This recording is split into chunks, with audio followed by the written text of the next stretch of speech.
Yeah guys, so sa ngayon guys ay alis po kami papuntang Cagayan, no, sa particularly sa Gingoon, no. Kaya may bibilhin kami na unit na which is BIOS na 2016 model, no. Bibilhin ng kasama ko. So sasamahan namin siya, kasama yung mekaniko ko at para mas ensure natin na good quality yung unit at kondisyon. Okay guys, nandito na mong i-check up ang sakyanan, no?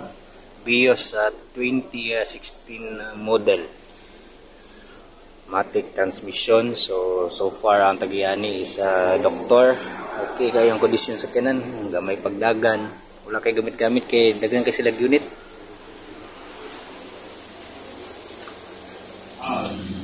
Kondisyon mali kayo.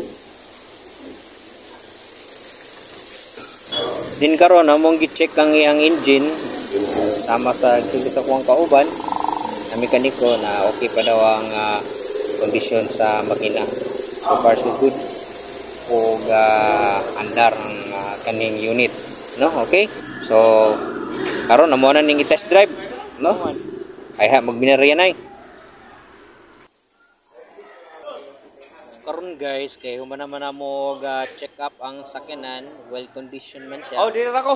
Good engine, so amo i-test drive para balo na ng isa. Sa gid sa kondisyon sa sakyanan. So here you go, ato ang i-test drive na karon, no? So ayan.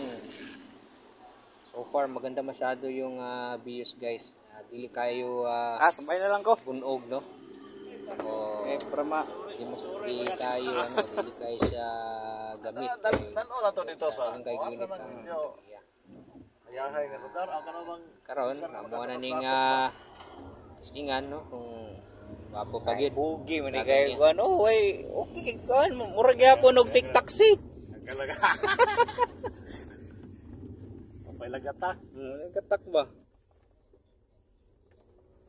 Kondisyon gid siya good.